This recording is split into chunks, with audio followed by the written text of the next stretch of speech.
Hello everyone and welcome back to another RxM qualitative short take.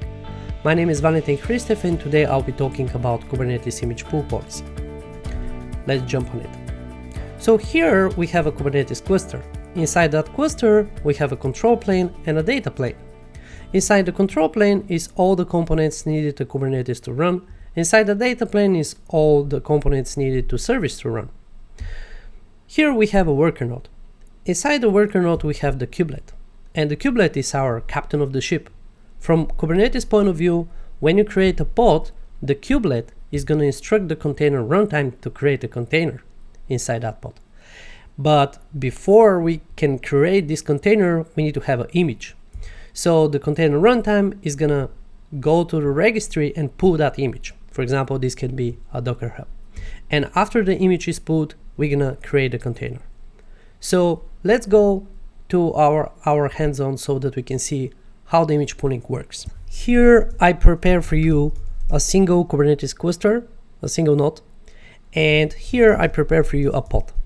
So as you can see, the name of the pod is server. Here's the sleep command. This is the image busybox 136.1, and now we're gonna put the image pull policy, and I'm gonna use always.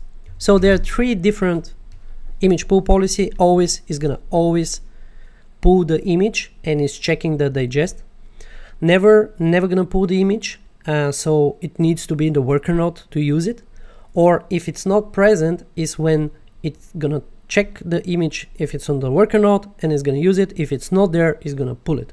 So let's start with always.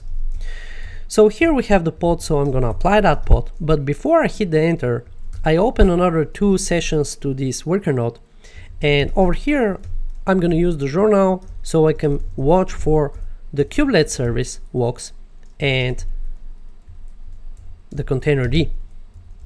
So now I'm following the walks, and as we discussed, the kubelet is going to instruct the container D and the container D is going to pull the image. So let's see what is going to happen when we create the pod. So when I create the pod, as you can see, we're going to zoom in here in the container D and it's going to search for pull. Here it is. So from this message you can see that the container D is pulling that image, which is the busybox 136.1. Alright, so now, oops, let me just follow the walks again. Now I'm gonna copy this pod and I'm gonna change the name to 2, zoom in, and I'm gonna change the name of the pod, and now I'm gonna use the same image. I'm going to say if not present. Pod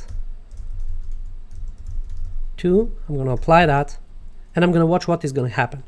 So if not present, because we didn't change the tag, it's going to check if that is on the system, and if it's not in the system, it's going to pull it. So let's check it's on the system. As you can see, we have an image which is 1.36.1. So let's see what is going to happen when we apply the pod number 2. Zoom in the container D, and as you can see, there is no logs indicating that we pull that image. But if we come over here, we can see our server 2 pod is running. This is because it's using the same image and the image is on the node. So let's copy that pod 2 to pod 3, and the only thing I'm gonna do is I'm gonna change the version of the image. So now this image is not on our worker node. So let's see what is gonna happen when we pull it. So I'm gonna close the kubelet because it's not so important for this demo. So over here I'm gonna kubectl apply pod 3, and over here I'm gonna watch the logs.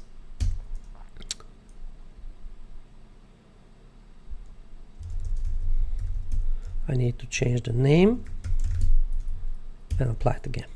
Right. So here is the image pull. So now we can see that if the image is not on the worker node, it's gonna pull it.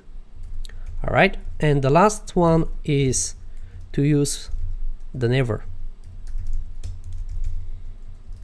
Let's zoom in, change the name to 4, go and use 35, 0, never. So now I'm going to use again the cry.ctl images and grep for busybox to see what kind of images I have on my computer, on the worker node. So this is 136.0 and 1. So those two images are on the computer.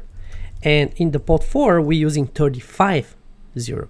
So let's see what is going to happen when we try to create the pod. kubectl apply pod 4.